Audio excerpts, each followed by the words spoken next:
जपा माणसं, सांभाळा, आपल्यापासून दूर जाऊ देऊ नका, नाती तुटू देऊ नका, आपली एकही नातं तुटू देऊ नका. परमार्थ थोडा लांब आहे, प्रपंच शिका. भावाभावात वैर नाही करायचं राव. तिथं नगाव म्हणून आपल्या जवळ आहे, मालेगावच्या कीर्तनाला तिथं जागर कालेला होतो आबा, फेट्यावाला म्हातारा लाल पटकीवाला.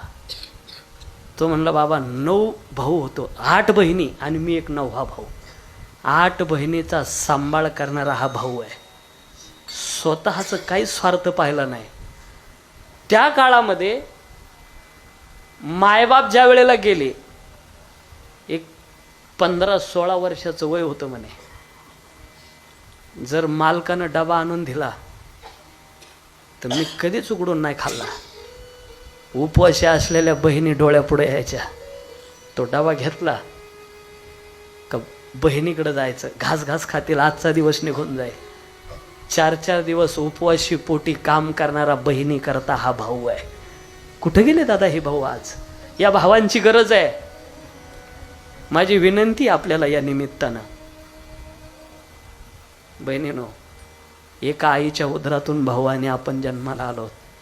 ज्या दिवशी तुमचे आईबाप जाताना तुम्हाला हक्काचा उंबरा चपला सोडायला फक्त तुमच्या भावाचा असतो.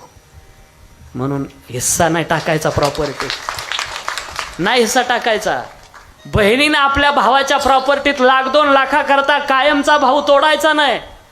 आणि भावानो, तुम्हाला विनंती आहे, काय लागत नाही त्यांना, फक्त फोन करून विचारायचं 8 दिवसाला, ताई बरी आहे का ग?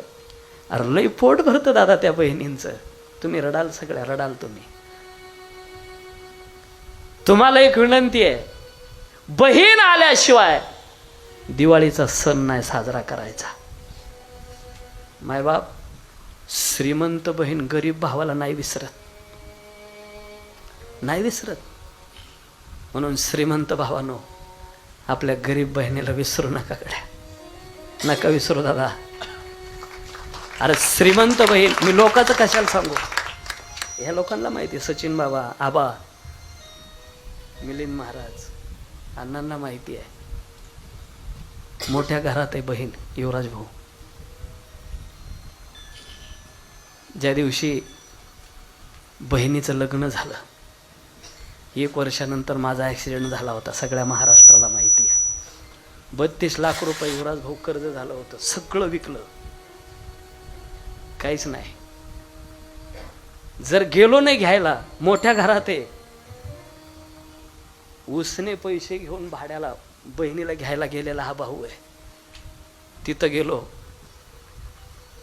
बहिणीला इकडं आणल्यानंतर तिला कळालं की याच्या अजून दिवाळीचं सामान काहीच भरलेलं नाही, उद्या याची चूल पेटणार नाही, हा कसली दिवाळी करतो. पण येताना तिला माहिती होतं याचा प्रपंच फाटलेला आहे. बहीण काय असते ते सांगतो. 10,000 रुपये बरोबर आणले दादा. माझ्या समोर बसले आणि सांगितलं, मला माहिती आहे तू स्वाभिमानी, पैसे घेणार नाही, पण उसने देते, हे पैसे घेऊन तुझी दिवाळी कर. मला साडी घेऊ नको, लेकरं बाळ शिकताय, तुझा प्रपंच रस्त्यावर यायला नको, याची काळजी बहिणीला आहे ना. बहिणीच्या पैशावर दिवाळी करणारा हा भाऊ आहे दादा. 2 दिवस राहिले, निघाली बहीण. उधार साडी घेतली होती, हलकी होती, 500 रुपयाची. बहिणीने काय केलं अण्णा, ती हलकी साडीची घडी केली, बॅगमध्ये खाली दाबली, त्याच्यावरून दुसऱ्या साड्या टाकल्या आणि जाता जाता मला सांगितलं, येवल्याकडून चल.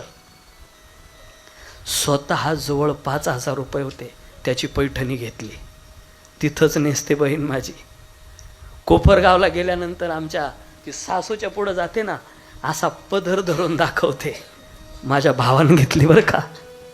मायबाप आपल्या पाठीमाग भावाचं नाव शाबूत ठेवते ना, तिला बहीण म्हणा दादा, बहीण म्हणा. विनंती आपल्याला, अहो बहीण लहानपणापासूनच संस्कारी असते दादा. चॉकलेट जर भेटलं ना, सचिन महाराज एकटी कधीच खात नाही, ती 2 भाग करते, घरी घेऊन येते. अरे मोठा भाग स्वतः नाही खात, आपल्या लहान्या भावाला देते आणि लहाना चॉकलेटचा भाग आपण खाते. इथून सुरुवात आहे. इथं वणीचा गड आहे ना आपल्याजवळ, सप्तशृंगीचा. तुम्ही जर पायऱ्याने गेले असेल तर वरती गेल्यावर एक टन आहे असा. वर गेलो पायऱ्याने टन आहे जागेवरती. आम्ही दर्शनाला गेलो. एक 7-8 वर्षाची मुलगी, 4-5 वर्षाचा असा एक मुलगा बांधलेला पाठीला. वर चढता चढता तिला दम लागायला लागला. मी तिला म्हणलं, ए बाळ मी घेऊ का? त्याचा बोजा झाला तुला, मी घेतो ना.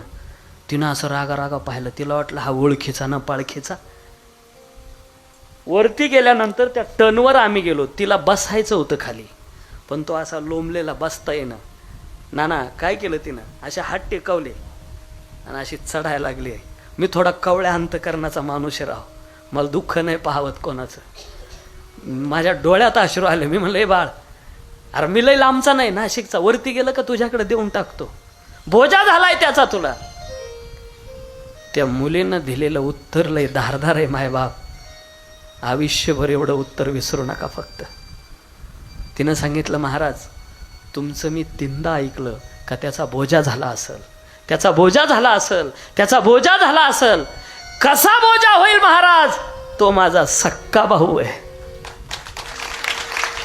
घरी गेलो मायबाप आणि त्याच दिवशी डायरीत एक वाक्य लिहून ठेवलं, भाऊ किती वजनाचा असू द्या, बहिणीला भावाचा बोजा कधीच होत नसतो. या महाराष्ट्रातल्या आपण होता. विठाला विठाला विठाला विठाला.